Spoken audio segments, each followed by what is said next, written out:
Good morning, everybody. Welcome to Hamburg. Guten Morgen und herzlich willkommen in Hamburg, heißeste Platz Europas aktuell. Heute zum Glück nicht mehr. Wir freuen uns, dass das Wetter zu unseren Gunsten sich entwickelt hat.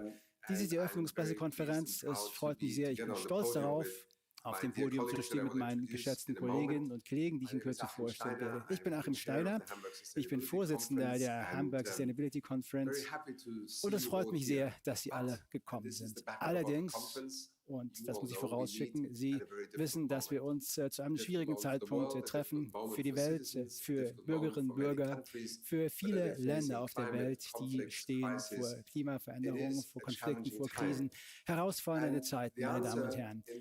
Die Antwort in den Augen einiger ist Polarisierung, Fragmentierung. Hamburg ist dagegen ein Gegenmittel. Wir denken nicht, dass Polarisierung und mehr Zersplitterung die Antwort sein kann. Wir werden dadurch nicht sicherer oder resilienter. Wir werden vielmehr schwächer. Die Antwort auf diese Fragmentierung von hier aus war überwältigend. Mehr als 1.600 Teilnehmerinnen und Teilnehmer aus 115 Ländern kommen zusammen. Viele Ministerinnen und Minister, hochrangige Vertreter internationaler Organisationen, Vertreter aus der obersten Führungsebene von Unternehmen, junge Menschen aus der Zivilgesellschaft, die wissenschaftlich vertreten. Wir sind alle hier zusammengekommen. Wir sind überzeugt, dass die Zukunft Zusammenarbeit bedarf. Die Frage stellt sich nun, wie? Und deshalb ist Hamburg ein sehr ehrgeiziges Unterfangen hier, die HSC. Das ging auch auf die ursprüngliche Motivation zurück. Wir wollen Allianzen schmieden. Wir wollen nicht nur reden, nicht nur in einen Dialog treten. Das ist zweifelsohne wichtig, natürlich. Man muss miteinander sprechen. Und sonst sagt man, wir haben nichts gemeinsam, aber dann weiterzumachen ist viel wichtiger. Wir wollen weitermachen von Dialog zur Umsetzung. Und dieses Jahr, und Frau Ministerin, Sie werden das noch aufgreifen, wir werden eine neue Kommission sehen. Die Nord-Süd-Kommission Scaled, eine Initiative, die auf der vorherigen HSC begann. Wir schlagen hier ein neues Kapitel auf. Eine Vielzahl unterschiedlicher Themen, die hier angegangen werden, alle mit der Leitschnur, dass wir viel zu tun haben bezüglich dessen, was auf uns zukommt. Ich möchte schließen mit folgender Bemerkung. Gestern begann die Hamburg Sustainability Week in der Katharinenkirche, war eine große Versammlung. Bürgerinnen und Bürger Hamburgs kamen zusammen, Künstlerinnen, Künstler, führende Vertreter der internationalen Gemeinschaft. Und das Tolle an der HSC ist, dass dies nicht nur innerhalb sich abspielt, sondern es geht um die Einbeziehung der Bürgerinnen und Bürger. Mehr als 250 Veranstaltungen finden diese Woche statt, von der Bürgergesellschaft organisiert. Denn im Endeffekt beginnt das Ganze, was wir diskutieren, in den Schulen, in unseren Gemeinschaften, in den Rathäusern. Vielen Dank an die Bevölkerung Hamburgs, die hier eine wichtige Rolle spielt. Dann der Future Economy Day, dieser schließt an die Konferenz an und wir sind stolz, dass wir mit dieser Geisteshaltung der Kooperation, des Aufbruchs auch viele Unternehmen sehen, die sich uns anschließen. Damit übergebe ich zunächst an Ihre Exzellenz, Frau Reem Alabali, Ministerin für wirtschaftliche Zusammenarbeit und Entwicklung. Sie haben das Wort.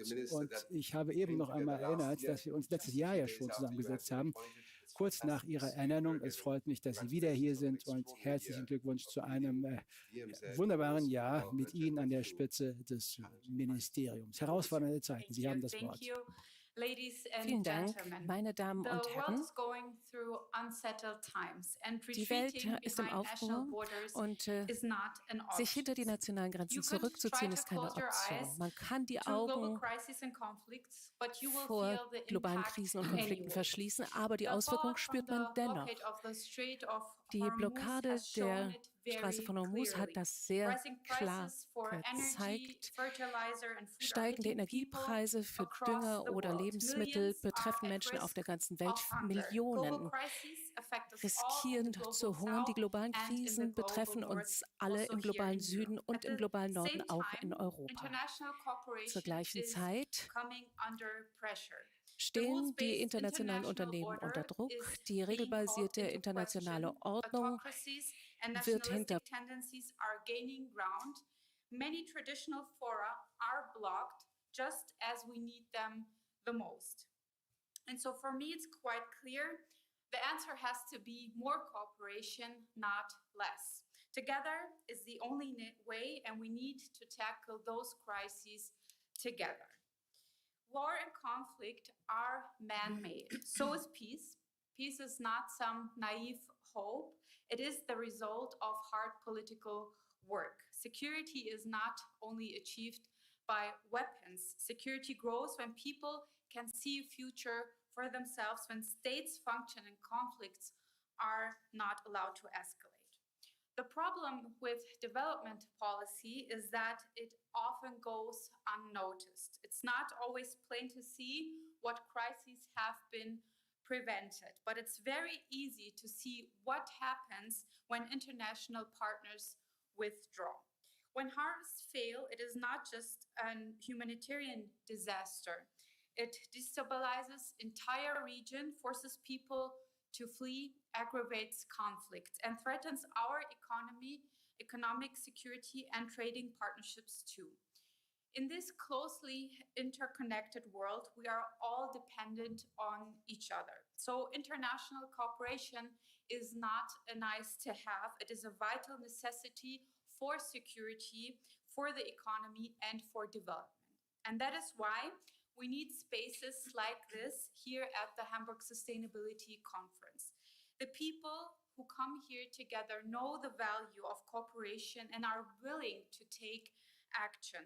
Leading minds from the global south and the global north, from politics, the private sector, academia, and civil society come here together. And we are united in the belief that sustainability, justice, and economic success need to go together, and that we need a rules-based multilateral order if we are to effectively tackle those global challenges. We want to forge global partnerships and put in place real-life solutions. In just 3 years, the Hamburg Sustainability Conference has established itself as a laboratory for solutions. It has produced alliances, new projects, we just heard about, scaled, which will go the next step today, and inspiration, reaching far beyond Hamburg. Tomorrow, and I'm very excited about that, we will launch the North-South Commission on Development convened by the German government. It will develop new forms of cooperation in a multipolar world, and it reflects Germany's drive to intensify our relationships with the global South.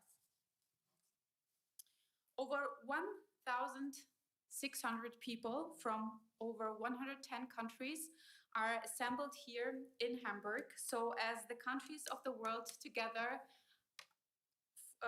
gather together for the Soccer World Cup, we have our own gathering of the world here in Hamburg. That diversity is our biggest strength. The spirit of the conference is clear. We are not here to talk about each other, but to find solutions together. My message is clear. By investing together today in peace, justice, and sustainability, we can secure prosperity, stability, and opportunities for a better future worldwide. That is why we are here together in Hamburg, and I'm very looking forward for the next 2 days. Thank you. Thank you so much, Minister. Let me turn straight away to Alexander de Croo, the Administrator of the United Nations Development Program. Alex, welcome. Thank you, dear Achim. It's great to be here in the city of Hamburg. This Hamburg Sustainability Conference is taking place at a redefining moment. The classic model for development is not adapted anymore to the world of today, but still, we are more interconnected than ever. If you want to have prosperity, if you want to have security, if you want to have influence, investing in development is still the best way of obtaining that. Now, we do this at a difficult moment. Achim, and in your introduction, you talked about the different crises that you have in the world. War in the Gulf region is one which has had a tremendous impact, very negative impact on development. We are now at a moment where maybe the end of hostilities is there, or at least is in the works. But the rippling effect of this war throughout the development world are very, very tangible. There was a risk that more than 40 million people would be pushed back into poverty. This is part of an analysis that UNDP has done on the military escalation in the Middle East and how the global shock has been cushioned. We have seen that many countries have actually taken measures to dampen the impact on, for example, prosperity. But this has come at a great cost. We have seen that over the past months, the subsidies for fossil fuels have exploded. They have increased with more than 400 billion. They are now 1.1 trillion US dollars. This comes at a cost. Basically, it means that countries that have not asked for this war, that are not part of this war, see their potential for future growth being absorbed by that. Because if fossil fuel subsidies have ballooned, there's only a few reasons how you do that. Or the debt levels has increased, and the debt levels already are quite high, or it has been taken away from other domains. Spending in healthcare, spending in education, spending in future economic growth. That is why the way forward, and we've done the analysis of what is happening, we've also looked at what is the way forward. For us, there is 4 fronts on which we need to work. First of all, help countries to reestablish their fiscal space.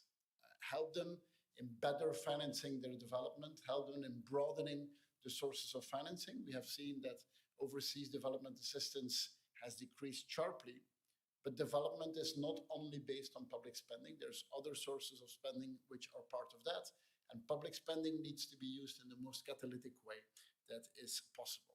Second element is we need to continue investing in accelerating renewable energy. Renewable energy is cheaper than fossil fuel, and it is less volatile, and it is less dependent on certain choke points in the world. Energy security and energy transition are intimately linked one with another. Third element is to connect capital, technology, and delivery. Technology is a big accelerator for development. As UNDP, we've always integrated development as much as possible. And today, we see that a big part of the projects that we do, for example, integrate artificial intelligence because it helps us to better bridge some of the gaps that we have.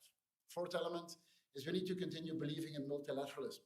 I know that multilateralism is under pressure, that we are being tested, and I think as a multilateral organization, we have no problem being tested. But my message is a clear one. For the big endeavors that we have in the world, there is no country that can say, I will be better off on my own. Fighting climate change, managing migration, fighting illegal drug trade, fighting violent extremism. There is no country that can say, I will do this on my own and I will do it better on my own. Development is hard power. I know that very often we would say, well, military spending is hard power and development is soft power. Development is part of that hard power. It is a way in which you avoid conflicts. Countries that are growing, that are inclusive, have less propensity for developing conflicts. And when you have a conflict, the danger does not stop when the guns stop. The danger stops when a country is stabilized, when countries come back, when the mines are being cleared, when a country is being reconstructed. And I think the gigantic work we do in Ukraine is a good example. And when just peace comes in Ukraine, people often say you always need to prepare for war. We understand that. I think now we also need to prepare for peace. When peace comes, we need to be ready to stabilize and to reconstruct the country. And then maybe just to finalize, an event like Hamburg, I think is a great one and is a very valuable one because it brings people together from different fields, people who often do not immediately talk to each other every day. And I think it's great to listen to each other and to understand where we have capacity to act. I think at a moment like this, we need to continue to believe in progress. We need to continue to convene, and we need to act. And this is, to us, what the Hamburg Sustainability Conference is about. Alex, thank you so much, and also for taking us through that larger lens of security and defense, and yet hard and soft power, as you described it. Going straight to Katharina Fegebank, second mayor of the free and Hanseatic city of Hamburg. Second mayor, the floor is yours, and thank you once again for having opened not only the city gates to us, but also the city hall. It's fantastic to be here. Please. Thank you so much, and a very warm welcome to all of you. It's great to have you here as the local host, so to say, and one of the initiators. A very, very, very warm welcome to the Hamburg Sustainability Conference and all the guests from all over the world for the third time here. And I think it's a perfect place from coming to talking into action, really, in times where international relations are having pretty tough times, as we just heard. And over the next 2 days, and Hamburg is considered to be the gateway to the world, at the very heart of our city's political and economic life, the town hall, and of course here the Chamber of Commerce, we will open the doors to foster new alliances and spark creative ideas in pursuit of the Sustainable Development Goals.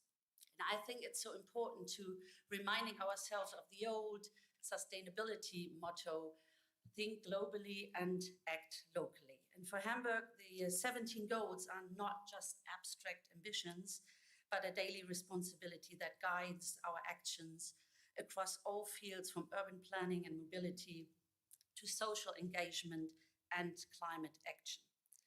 And of course, cities like Hamburg, they play a double or dual role. They are where the great challenges of our time converge, but also where we can develop and test solutions together. In Hamburg, we are committed to concrete projects and strong partnerships. And with our sustainability strategy in progress, we demonstrate how far our city has already come in achieving the SDGs and where we must intensify our efforts. Already now, our work is having an impact as more and more departments and ministries are aligning their activities to the SDGs and increasingly thinking beyond traditional silos, which also as a key message of the Hamburg Sustainability Conference. And that brings me, allow me that to two of my personal Hamburg Sustainability Conference highlights: our training partnership with the island of St. Kitts and Nevis.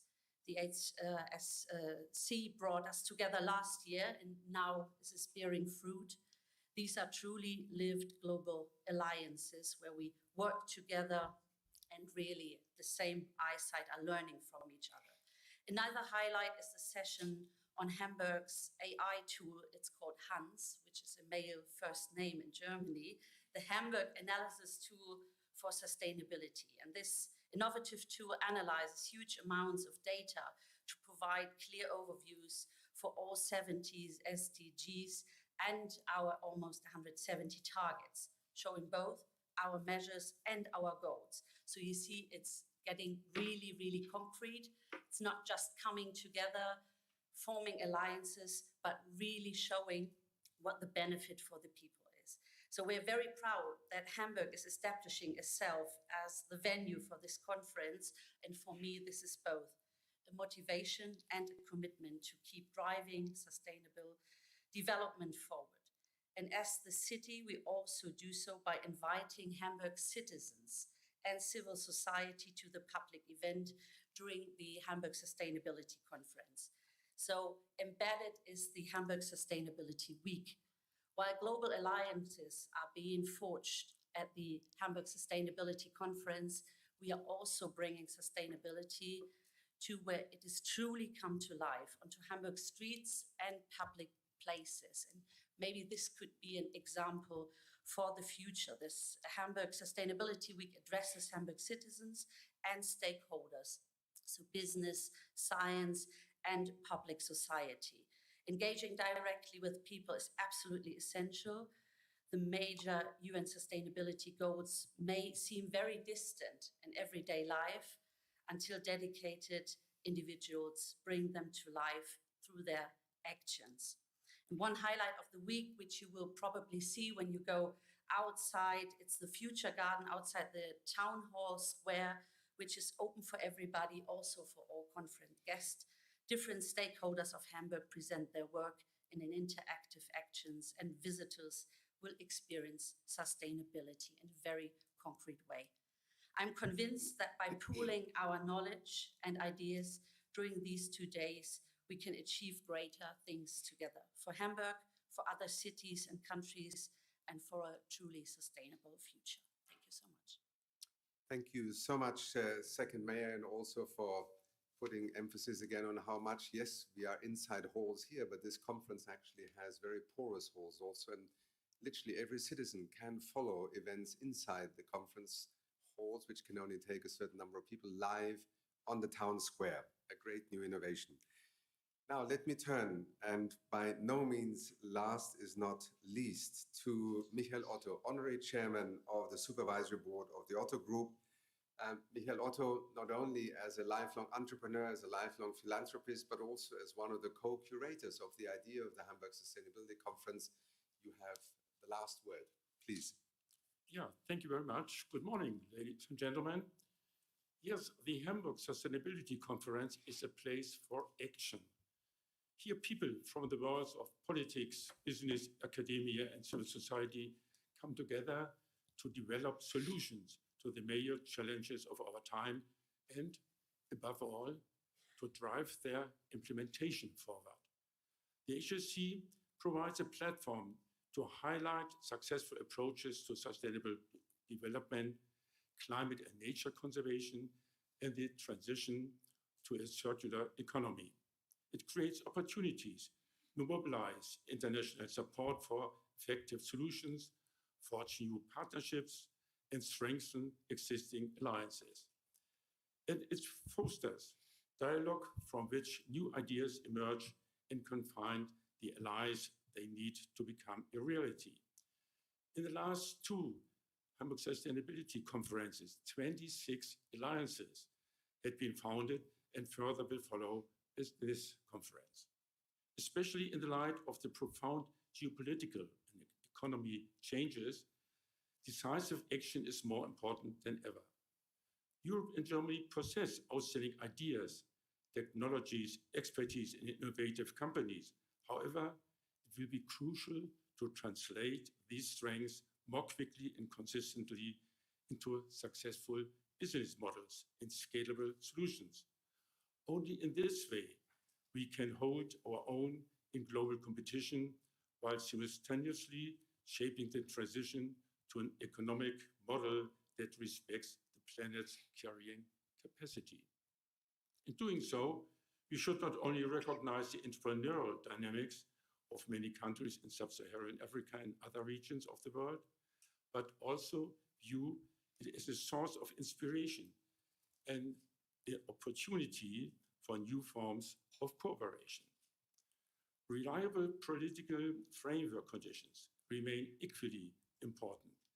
They are the prerequisite for sustainable development to move from aspiration to reality and for innovation to have the necessary impact. There are certainly reasons for optimism. We are seeing significant progress worldwide, particularly in the expansion of renewable energy. Yet the pace of change must continue to accelerate. The challenges are immense, and they require us to have the courage to prepare the next decisive steps together. So I wish us all inspiring encounters, new perspectives, and concrete ideas. May Hamburg Sustainability Conference 2026 help us tackle our tasks with renewed confidence, fresh energy, and strengthen creative power. Thank you. Thank you so much, Michael Otto. We will now move quickly to some questions that I hear from the audience. Please keep them brief. Briefly introduce yourself, which medium you're on. Microphones, colleagues, we have in the room. Yes, on the right here, at the front. Then I think I saw a hand over here. Bon dia. I see Brazil is here, so we are also going to talk about the World Cup in a moment, but first the questions, yes. It's Neil Kamal from the Times of India. actually going by the geopolitical developments, mainly the conflicts where uncertainties did large on the front of food and displacements. Sorry, could you hold the microphone a bit closer? Yeah, thank you. Yeah, endangering the environment. It is enthusing to have a North-South Commission on Development, especially for the Global South. But there are already many commissions and groups. Why the need arose for such a platform and how this will be different from the already in the reckoning? Thank you. Minister, I think that one's definitely for you.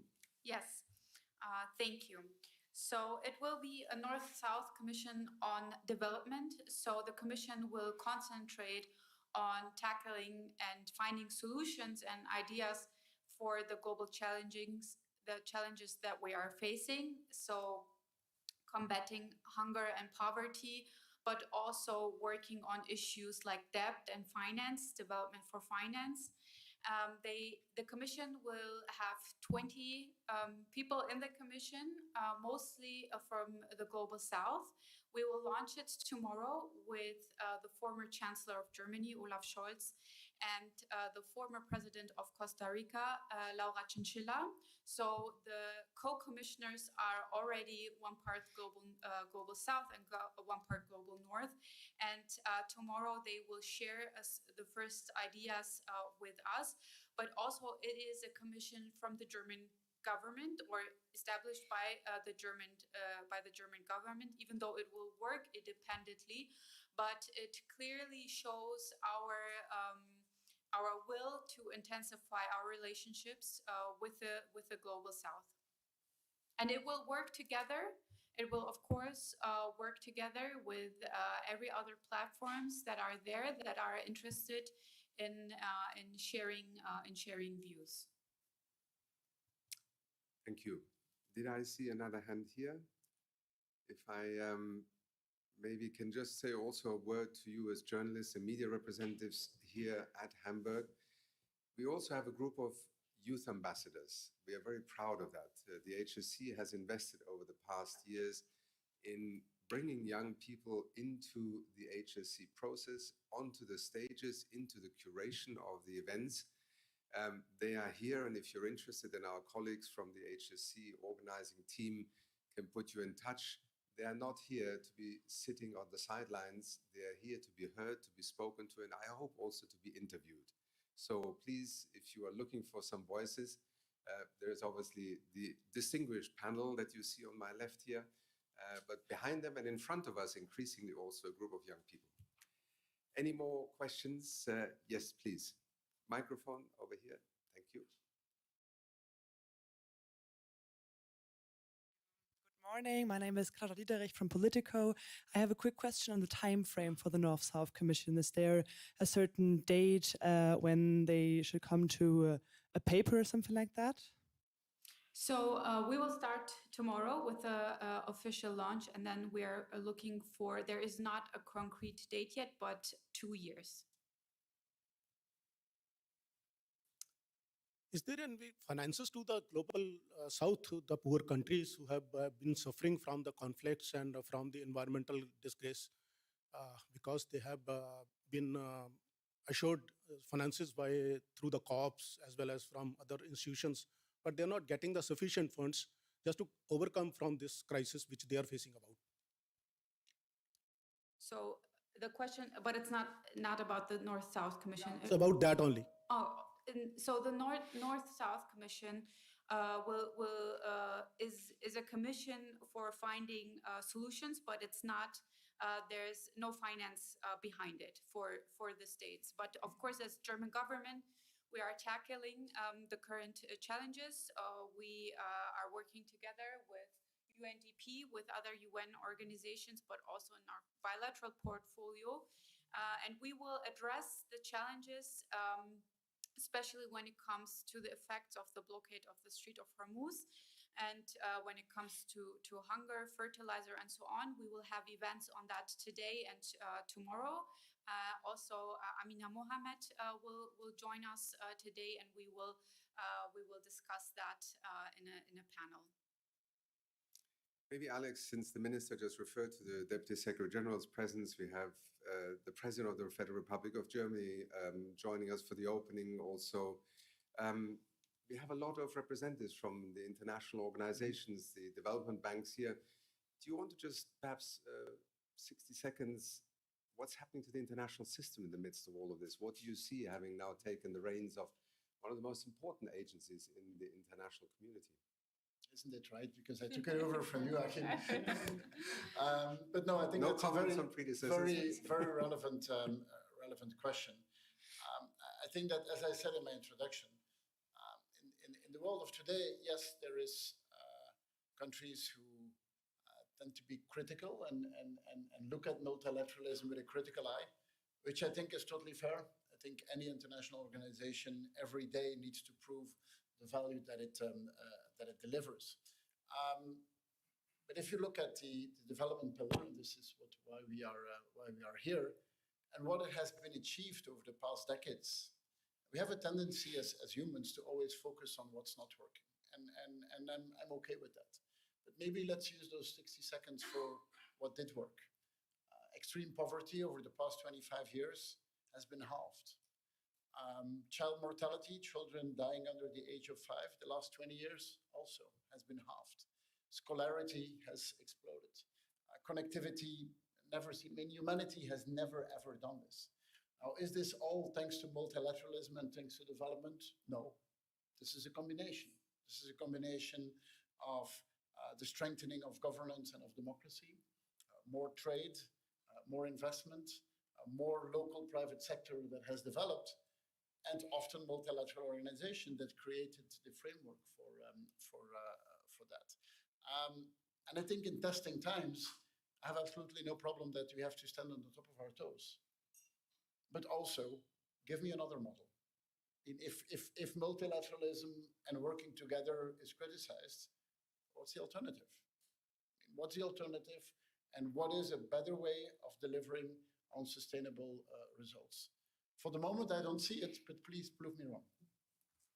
Well, I think it is perhaps one reason why so many of our colleagues have actually come to Hamburg, because that conversation has to happen not behind closed doors, but in the public domain. Daniela Chiaretti, Valore Economico Brazil, muito bem-vindo. Microphone here at the front, on the right.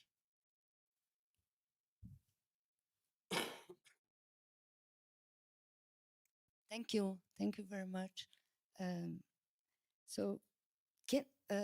you for doing this. And can we expect anything on the adaptation field, which is for climate change and in terms of cooperation, as we are seeing? So in Hamburg, 40 degrees almost, and we are expecting in the south a very strong El Nino. So what do you think about cooperation in adaptation? Is this a challenge? Thank you. Let me turn, Minister, do you want to respond? And I'll look along our panel also to the other three. So thank you for this important question. I mean, as it is a sustainability conference, combating climate change is the core of this conference. We will have a lot of meetings, panels, but also concrete action on that. And one of the main pillars here in Hamburg is that we want to work together with the private sector to bring the private sector and the public sector together to combat this challenge. I don't think we can, either one can do it alone. We need to combine all forces clearly. And this is why Hamburg is so, the Sustainability Conference is, in my point of view, of course, so effective because we are bringing concrete action with the private sector. So scaled is one very important initiative we have there to bringing private sector, private economy with public funding together to combat, for example, climate change. We have different alliances. So, for example, we have the Green Shipping Alliance. There harbor cities like Hamburg and Antwerp, but also Los Angeles, Yokohama, and other cities, and shipping companies like Hapag-Lloyd, like MSC, they're working together to finally the goal is to get the harbors climate neutral, and also the shipping get them climate neutral. And I think a lot of action has already been done, and a lot of tests are running at this time. So I think that's the way how we really support the implementation of activities, which is very important. And there are also some other alliances. That's the way how we act. Let me just maybe quickly pick up on the last aspect. I just mentioned our training partnership with the island nation of St. Kitts and Nevis. So we not only have the Hamburg Sustainability Conference, but also our Hamburg Sustainability Week. So we don't only want to discuss things on sustainability in an abstract way, but also make it very concrete. So form alliances and learn from each other. So it's really a learning experience to see how island states such as St. Kitts and Nevis are being threatened by climate change, and in how far cooperation can maybe mitigate the effects by training people here and then having a good cooperation with an island nation. And this is just one example. Adapting to climate change has to be done in the cities, has to be done in the respective regions worldwide. So maybe this is a very good example, combining a huge international, globally acting conference with very hands-on, very concrete, addressing the civil society, companies, science, to come together and to work on solutions for tomorrow. Alex, any last thoughts? I know I'm getting signals to stop, but please, a word on adaptation, clearly a critical question. Critical question, but maybe in the spirit of Hamburg and of Hamburg Sustainability Week. It's not something that is up in the sky, that is theoretical. It's something that we can do. And to me, sustainability, it's a verb. It's in our daily lives, in the way we behave. It's in the way we do business. It's in the way we look at the rest of the world. And I think Mr. Otto yesterday said it really well in a meeting. This conference is, yes, we do talk, but it's about acting. And it's about how we get things going. On renewables and sustainability, I mean, the case has never been stronger than now. You need to be convinced why sustainability is important. I mean, walk outside and sweat, but also look at your energy bill. If you have solar panels, if you have invested in renewables, you will pay less. So it makes business sense. So it's good for your wallet, but it's also right from the perspective of your heart. It's the right thing to do. On that note, thank you very much, first of all, to the panelists. Let me also say, as chair of the conference, thank you to the council that has shepherded the conference from year to year. And let me also say, yes, there are some who think that sustainability is not the topic on the top of people's minds. But, you know, the terminology is not what defines people's concerns. It's their health, it's their safety, it's their ability to do something. People are dying in these last few days because we have not adapted, because we have not dealt with climate change. But that's the negative balance sheet. On the other side, and this is what Hamburg is all about, sustainability is becoming the operating system of our economies, of our societies, of our international trade system. This is not a parallel universe. It is increasingly the center stage on which the future of development is being articulated. From a regulatory, political point of view, from an international cooperation point of view, but also very much on how businesses, innovation, technology, and you will see some of that in these halls and in these meetings this week, from just the renewable energy side all the way up to AI. This is the future. We can call it many different things. At the end of the day, people want to live. I know that we have lost people even in Hamburg due to the heat this week.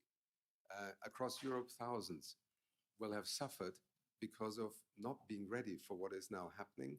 We can't let that go on with excuses. And we are, if you want, a singular voice in some respects of bringing together the full spectrum of capacities to act.